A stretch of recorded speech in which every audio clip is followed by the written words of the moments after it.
Hello, everyone. I am Catalina. Welcome to today's episode on Fuerza En Cada Corazón.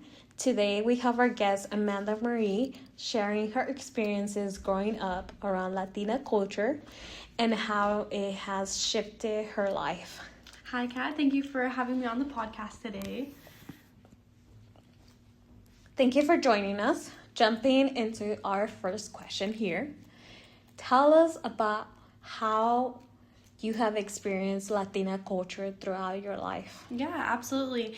To give you a little bit of background about myself, I'm actually white, but I grew up in a predominantly Hispanic community. I'm from Santa Rosa, mostly like Roanoke Park, so a little bit of background in that area. It's primarily families who live in that area who work at like all the big wineries throughout Sonoma.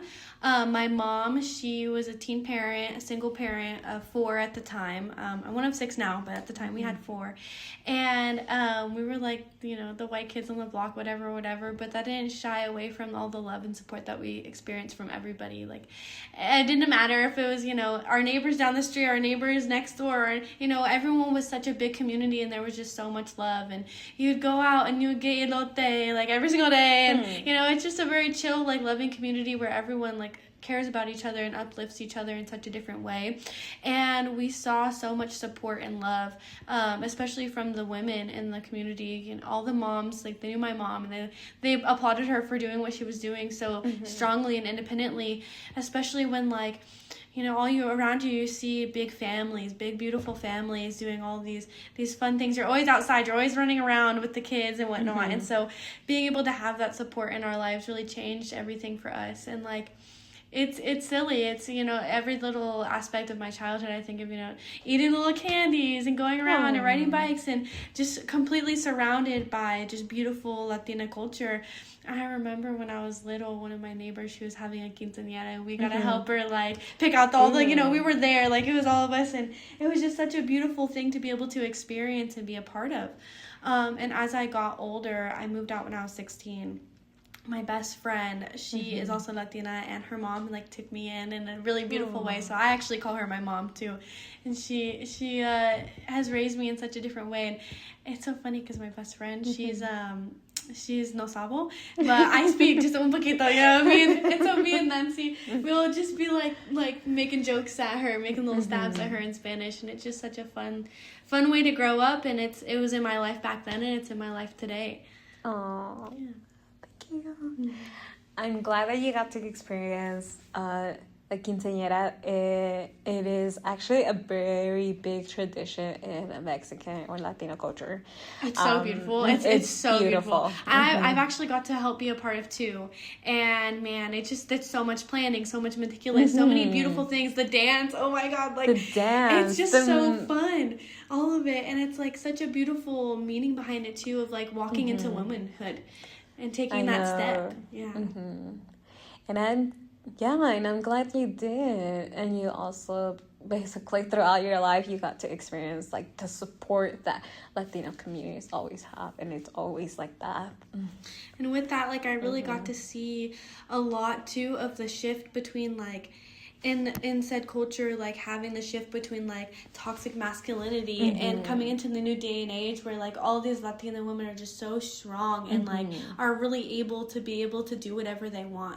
And that's such a turn from how the traditions were previously, going into, like, the new day and age of, like, Latina women. There's just so much strength in breaking free from those bonds and being able to know that they can do whatever they want to do. And so no matter what nationality you are, just being a woman even in that stance is so hard. But the strength that you see in, like, Latina women, I mean, a lot of women, like, within my town growing up, like, they weren't allowed to have jobs, but they were expected to have 10 kids.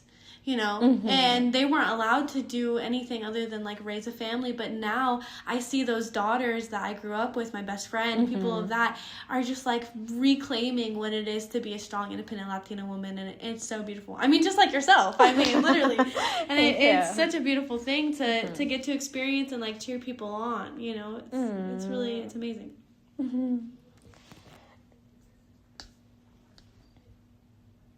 Now, how have family ideals contributed to your outlook on Latina culture? Yeah, absolutely. I mean, like I said, I'm one of 6. And so I think that what really stuck from like growing up surrounded by like big families all the time is like, one, big families will always like, you always gotta be there for each other, but also like the responsibility of taking care of your younger siblings. Like it was very much something that was normal, not only in my household, but in all the households in our block, that the siblings help the siblings. And that's how it is. And, you know, you've got chores, you've got responsibilities, you've got to take care of your siblings, you gotta pick up your brother, you know, and there's all these things. And I noticed that when when I grew up and I moved out into a different area, that like in most cultures that's not the norm. The kids don't help raise the kids don't have chores. Because in like in Latina culture, it's like they start from a young age to learn how to become independent and that responsibility. So your mom, you guys living there got influenced by it, that your mom thought it was normal. I mean, it's... Yeah. And my mom, she wasn't around too much, like, so we really needed to depend on, because she was a single mom with all these kiddos herself, and she was a teenager at that, and so, like, she really, like, was able to depend on the people in her neighborhood to help, like, strengthen us, and the kids watch the kids, and that's very normal in, like, our culture and how we grew up, but coming into, like, different areas, like, when I lived in Sacramento, a lot of people weren't like that, so that's such a different shift, but, like, outside of that, too, just, like, the love that you get, the craziness, the exception, like, everyone's so unique and different, but also that hard-working attribute, too.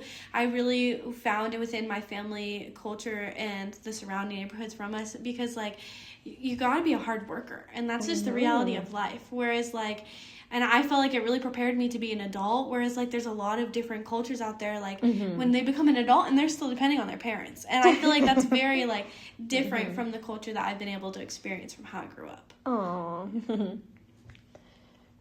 Now, moving on into our next question is, how has the strength from Latina culture guided your heart and morals? Yeah, what a beautiful question.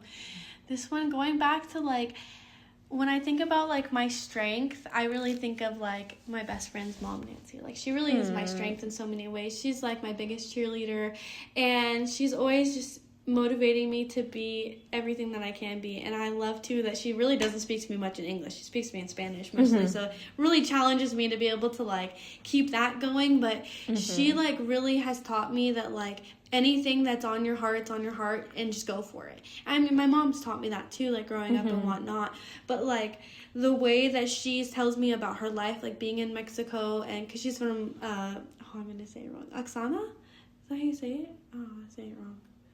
Anyways, she's from over there, and... Oaxaca?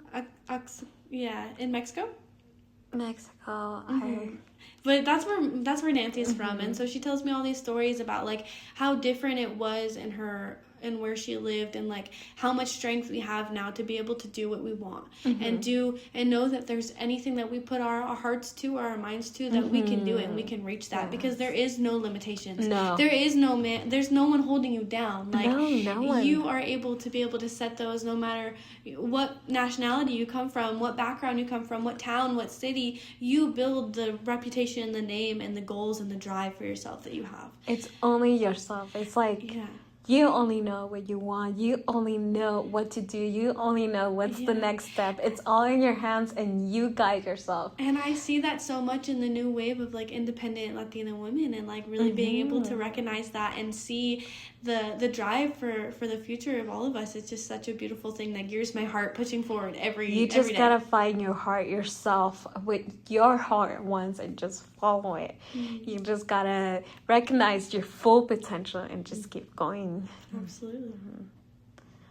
Amazing. Well, fantastic. Thank you again, Amanda, for joining us and sharing your story. Stay tuned for next week's episode of Fuerza En Cada Corazón. Of course. Thank you for having me.